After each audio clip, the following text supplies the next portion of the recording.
바다에서 만난 인문학 43회 바다 앞에 선 조선의 운명 계속하고 있습니다.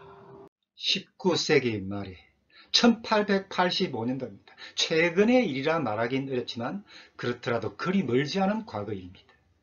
당시 영국 해군이 우리 조선의 땅 거문도를 해병대원들을 상륙시켜 무단 점거한 사건은 당시 국제적인 상황으로 보면 중앙아시아와 극동아시아에서 남하를 하며 세력을 키워가던 러시아의 남하 정책과 밀접한 관련이 있습니다. 당시 세계대국, 세계국가이던 영국은 이러한 러시아와 갈등, 마찰을 빚게 되었는데요. 당시 영국이 한반도의 거문도 섬을 무단 점거한 일은 동아시아에서 남하하는 러시아 세력을 견제하기 위했다고 그런 말을 하는데요. 당시 세계의 국제정치 상황은 제국주의 시대라고 그러죠. 제국주의. 강한 나라가 약한 나라를 집어삼키고 식민지로 만들고 자신들의 세력을 끝없이 넓혀가는 그런 국제적인 상황이 되겠는데요. 애꿎은 힘없는 나라 조선이 거기에 희생양이랄까요. 힘없이 그냥 당하고만 격이었던 겁니다. 그런데 여기서 여러분, 당시 거문도 사람들이 보았던 이 검은 연기를 내뿜는 전기산, 영국 군함 말입니다. 당시 한반도의 조선 사람들은 이 서양의 배를 이양선이라고 불렀는데요. 그런데 이 이양선들 이때 갑자기 나타났던 건 아닙니다. 우리 고유의 배 한선은 범선 돛단배이고 이양선들은 돛을 다른 데다가 돛이 좀 많은데요. 거기에다 전기기관을 장착했고 그래서 갑판의 굴뚝에서 검은 연기를 내뿜고 섬 위에는 스크류가 돌아가는 그런 배였거든요. 이런 이양선들은 19세기 초 중엽에 들어서서 우리 한반도 수역에서 조금씩 발견되곤 했답니다.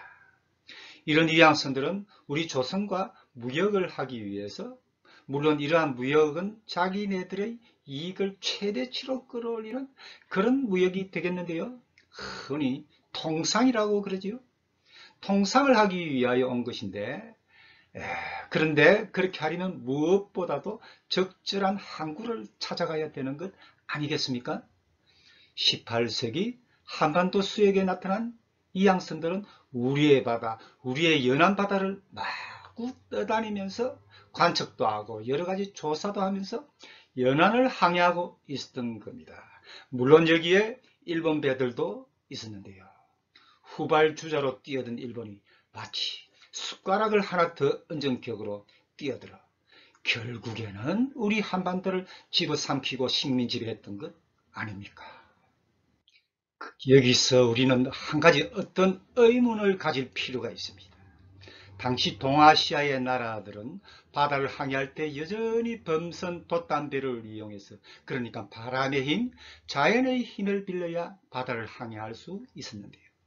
당시까지만 해도 유럽 쪽도 이러한 사정은 아시아 쪽과 별 차이가 나는 건 아니었습니다. 18세기 후반에 전기기관이 발명되어 전기기관차가 나와서 육상의 물류 이동에 대혁신이 있게 되었지만 전기기관이 선박에 이용되어서 본격적으로 상용화된 것은 대략 19세기 후반의 일이었던 겁니다. 지리적으로 보면 유럽과 아시아의 한반도는 당시의 해상교통 기술 수준으로 보면 서로 교통하기에는 참 먼 거리였습니다. 너무나 먼 거리인데요. 유럽의 지중해권역에서 서아프리카 남쪽 바다로 남하해서 희망봉을 넘으면 인도양이라는 대양을 만나게 되는데요. 아주 넓은 바다를 건너야 하는 겁니다. 거기서 다시 동아시아의 열대 바다를 항해하고 다시 또 북상해서 필리핀, 대만 건역을 지나 그러고서도 한참 항해해야 한반도 수역에 입역할 수가 있는 겁니다. 지금 말씀드리는 이 항해가 바로 여러분들이 잘 아시는 바로 그 대항해 시대의 대항해이죠. 수많은 선박들의 멸실과 항해 인력의 희생이 따랐던 바로 그 대항해 시대였던 겁니다. 당시 아주 오랜 시간 동안 여전히 조용한 아침의 나라에 머물러 있었던 조선의 해안가에서 바다에 출몰하던 이러한 이양선들을 바라보던 해안 지역에 거주하던 사람들, 이 민초들은 갑판에 수많은 돛을 달고 굴뚝에 검은 연기를 내뿜고 떠다니는 이 이양선들을 보고 무슨 생각을 했을지 참 궁금합니다.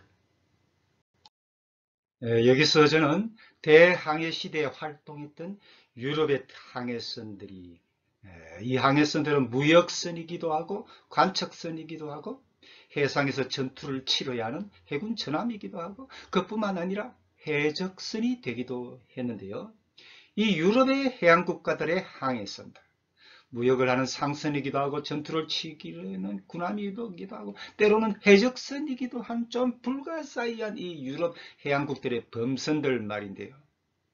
오직 자연의 힘에 의지해야만 항해를 할 수 있는 돛을 달고 항해하는 범선들이죠.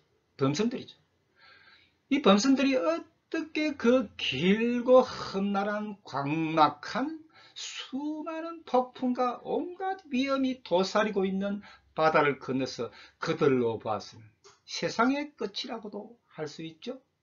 우리 한반도 말입니다.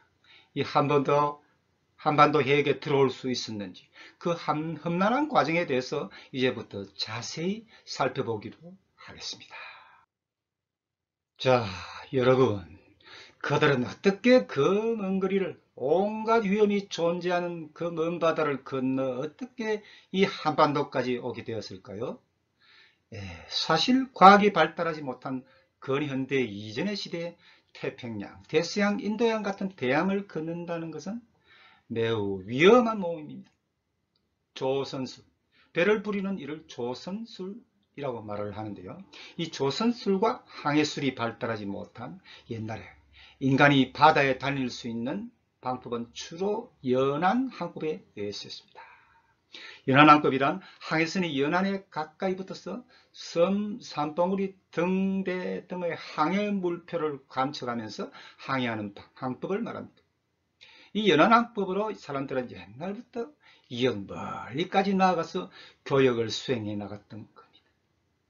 물론 예외는 있습니다. 고대 동아시아 한민족이 수행한 해상활동에서 한반도와 중국의 산동반도를 잇는 직항로 같은 경우는 거리가 비교적 가까워서 북으로 발해만 연안을 두르는 연안항법에 의존하지 않고서도 가능했으리라 판단됩니다.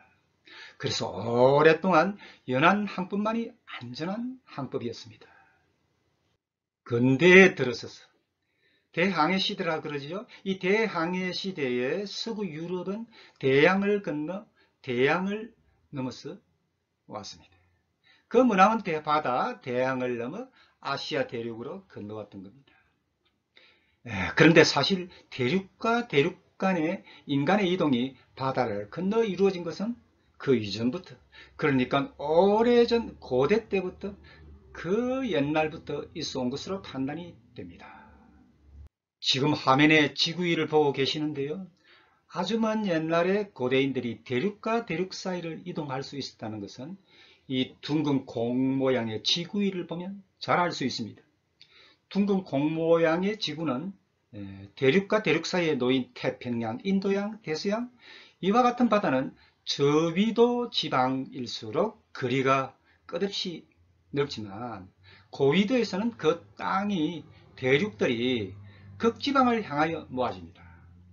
그러니까 고위도 지방에서는 대륙과 대륙을 잇는 바다 공간의 거리가 매우 짧게 되는 건데요.